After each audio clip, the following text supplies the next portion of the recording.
My dear, if you are a renter who is struggling because of a strict landlord or a tight budget or a general lack of DIY skills, don't worry, because today I'm going to share 10 tips to decorate a blank apartment to add coziness, color, and personality, and it's going to be great. Welcome to Laugh Cry DIY. I am Katie, and this is another video of fun, budget-friendly tips to help you make a space your own. And today's tips are especially tailored for the most common renter-friendly problems. Whether you cannot put a single nail in the wall, or you have god-awful, terrible flooring, or you just don't know how to make your space more cozy or comfortable to match your own aesthetic style. That's okay, because I'm gonna share my best hacks, creative ideas, and fun, simple tips. So let's jump straight in with a very big issue that a lot of people face, and that is an apartment with an ugly floor. Now, sometimes you can do things like peel and stick tile or faux wood paneling, but that does take a lot of time. It can be very pricey. But in my opinion, one of the best and easiest ways to cover that flooring is actually with wall-to-wall carpet or a rug that is as large as the room. It helps ground the space. It adds a lot of soft, cozy texture to the room, and it gives you an opportunity to introduce a color if you can't paint. For example, I love this really bold chartreuse. As you can see, it's a totally simple white room, but that bold color really adds a lot of personality. The same goes for this gorgeous pink. This works really well for both colorful maximalists and kind of neutral minimalists. You don't have to necessarily introduce a ton of bold pattern, but that nice wash of color on the floor is always really pretty. And you could do this anywhere, whether this was a living room or a bedroom. You can see this similar pink in the hallway. This could also be a cool thing to do in a walk-in closet. Now, to achieve this effect, you can either buy a very large, again, solid colored rug, or you can go to a carpet manufacturer and source remnant pieces. That can be especially budget-friendly, and it's also helpful if you're doing a smaller space. But again, I think this is a great opportunity to introduce color to the space, especially if you both can't paint and can't really hang anything like art on the wall. Use the floor as your canvas, get some color, thank me later. Oh, and by the way, the photos that I sourced for today, I worked really hard to find ones that are reflective of kind of everyday apartments and have light white walls that aren't painted a bunch of really crazy bold colors. Moving on, let's talk about one of the biggest challenges when you're a renter, and that is lighting. Now, I actually have a whole video on renter-friendly lighting solutions I will link below, but I think one of the easiest things to do in any space is to add floor lamps, specifically highly sculptural or colorful floor lamps. These serve both form and function in that they provide nice lighting and they can add a really nice design element to the space. For example, you can get something like this with a really bold silhouette that really draws your eye and acts like its own piece of art. You can also get something really oversized like this. Those can be a very stylish option, and either paint it an interesting color or switch out the lamp shade. Or you can do something like this that is kind of traditional with a fun twist. And again, you can customize the lampshade however you like. Of course, you can buy something you find online, but honestly, thrift stores are such a great source for things like this because there are so many basic options that you can kind of upgrade with your own customizable DIYs. And I will link a few tutorials below for very cool hacks that people have done to make over things like IKEA lamps into more sort of dramatic or design-driven lamps. But in general, if you're kind of overwhelmed with your space or you don't know what to do or it seems too boring, just add a really bold, fun lamp, and honestly, it does a lot of the heavy lifting. All right, next up, let's talk about one of my favorite hacks to add coziness to a space and to add some separation between rooms in an unexpected way. And that is to add curtains to a doorway. This is a very simple, easy, effective way to add more texture, to introduce a color or even a pattern, and to create a little bit more separation where you want it.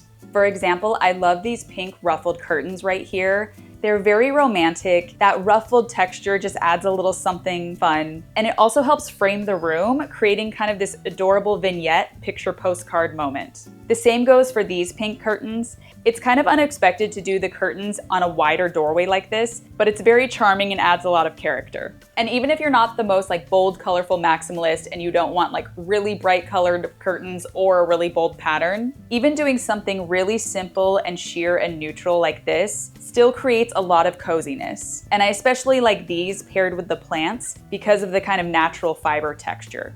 And you can do this anywhere. You could do this between doorways, you could do this for closet doors, you could do this in a little pantry closet. honestly anywhere, but I especially like them in places where, again, you kind of want to frame the vignette or the room that you're looking into. Also, beyond the fabric that you're choosing, you can also think of other details around it, like the little curtain tiebacks, the little sashes. These are little details that can help you customize it and kind of express your personality, whatever your style may be. Also, if you're someone who can't drill into your walls, they do make command hooks that are pretty heavy duty that you can run a little rod across. And if you have really light curtains like little shears, it's gonna be fine. So, moving on. Let's talk about one of my favorite tools to use in any home, whether you're renting or not, whether it's a large space or a small space, and that is panel mirrors. Because people often write to me and they complain that they can't put holes in their walls, or they don't have really big art, or they're indecisive. And in those cases, I think it's really cool and smart to use mirrors as decor. These narrow mirrors are actually leaned against the wall behind this sofa, and that is such a great way to fill a very large space with strategic placement. And I really like those arched mirrors because in many homes, one of the biggest problems is simply that everything in the room is square. Square coffee table, square sofa, square console table, square everything. And using that type of rounded arch softens the space and introduces a new shape. Here's another great example of using arched mirrors along this console table. And of course, it bounces light across the room and makes it feel like there's a second window, which is helpful in a small space. And you can place these mirrors anywhere you want. I also really like this placement behind a bed as a faux headboard. I also like them put in this ascending and descending pattern. And you can use really narrow ones, you can use really wide ones. Arch mirrors are pretty easy to find and source wherever, so it really depends where you want to put them, but I think they're very, very, very helpful if you can't nail into the wall and you want to do large ones and just lean them behind a piece of furniture. Now, obviously mirrors are a great way to kind of like fake windows, but existing windows can be a challenge in an apartment when either you don't have a ton of budget to dress them or you're kind of limited in what you can do. In which case, one really cool, easy DIY renter-friendly hack is to do color-blocked windows with window film. And best of all, this is super cheap. You can buy this online. They come in a ton of different colors. This is a great way to get both privacy and a little color into your space, depending on what style you choose. You can also kind of checkerboard the pattern if you want to block out some and leave others plain. I think they did that really well here. And I really like the color block film because you can actually add it to anything that is glass or plastic or clear, whether that's a window or like a clear folding screen or something like that. Here's a great example of color blocking on a glass door. I really love this sort of ombre color fade. It's really fun and really cheerful. I will say I am particularly fond of both pink and yellow. Yellow is just really cheerful and it can add a kind of golden glow to your room if you're looking for something to kind of make it more romantic or cozy.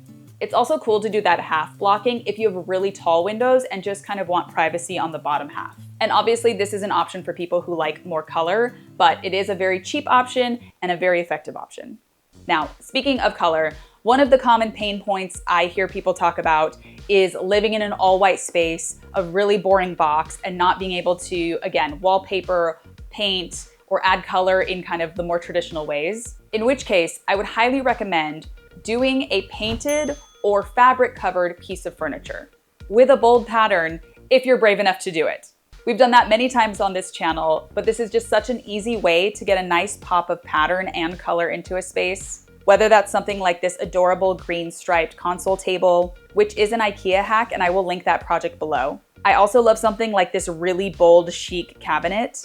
The black and white graphics are really eye-catching, and if you're looking to create a focal point in a boring room, something like that will absolutely do it. This also applies to other rooms like your bedroom. For example, I think these checkerboard nightstands are really cool and graphic. And these are all really easy things to, again, either paint or to cover in fabric using my favorite hack of liquid starch and fabric to apply to cabinets. It's very easy, very low effort, very customizable, and also most importantly, very easy to change because I think a lot of people are scared to commit to a really bold piece of furniture or spend a lot of money on it. So I think it's great to thrift something or buy something inexpensive and keep remaking it on your own. That way you don't feel like you've wasted a ton of money if your style or tastes change, which they will.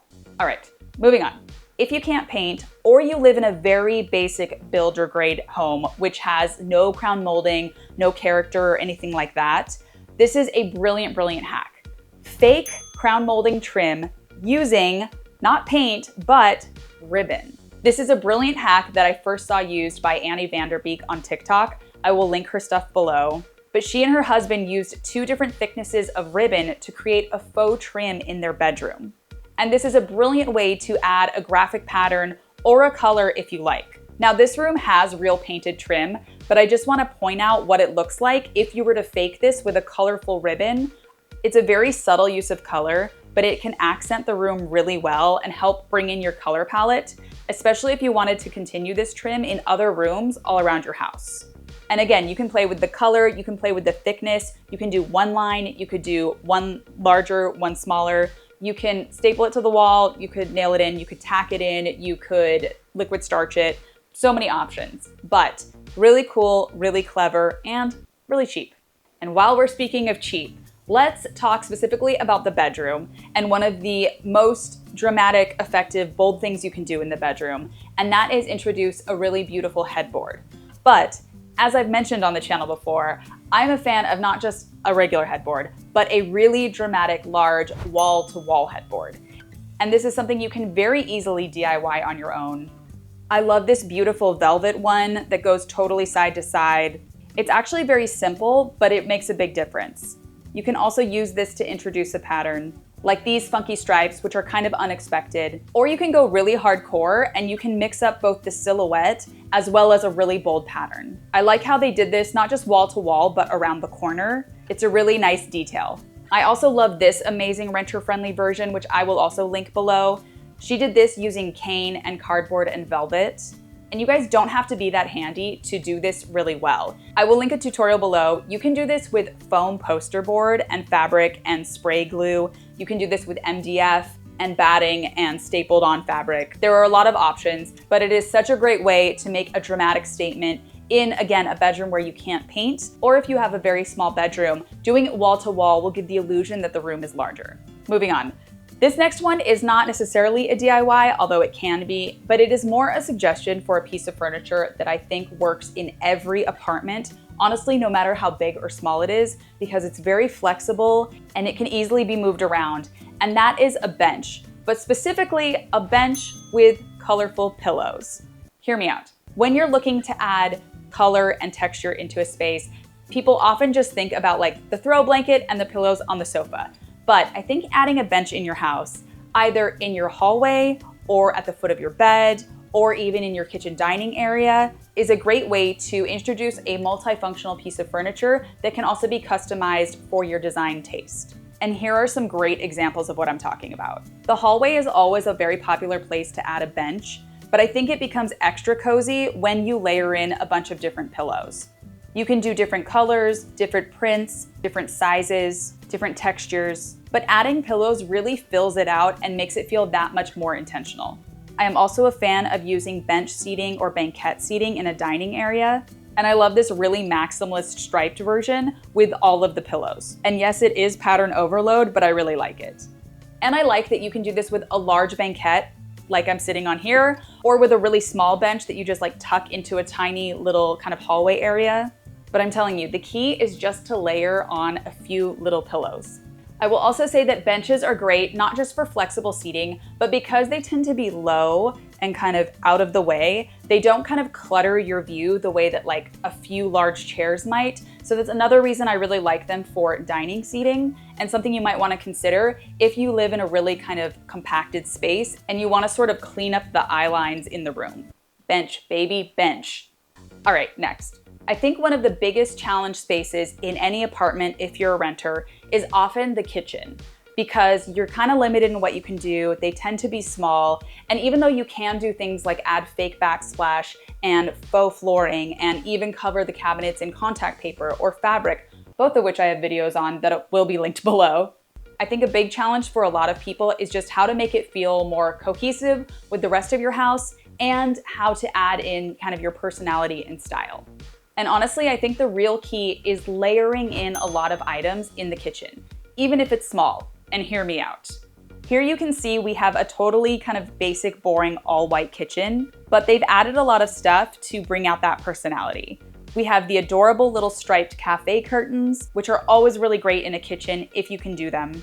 We have the sweet little vases by the sink, some little jars, that striped little tea towel, and a tray. And you'll notice tucked into the far right corner, there's a little stack of cookbooks and a disco ball.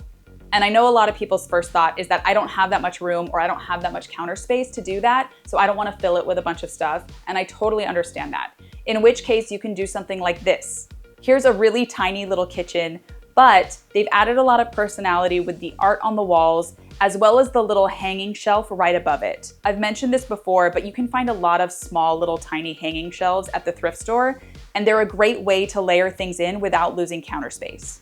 I will also shout out the vase on the little step stool. That might not be convenient for everybody, but it is a great way to use up more real estate than what's on the countertop.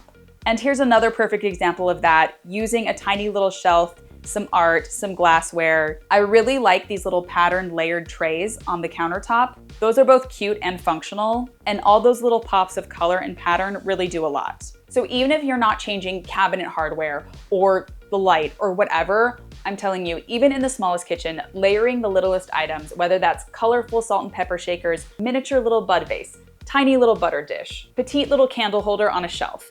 These things are all ways to add in kind of your personality and essence and to layer things in so they feel more lived in and cozy and kind of expressive.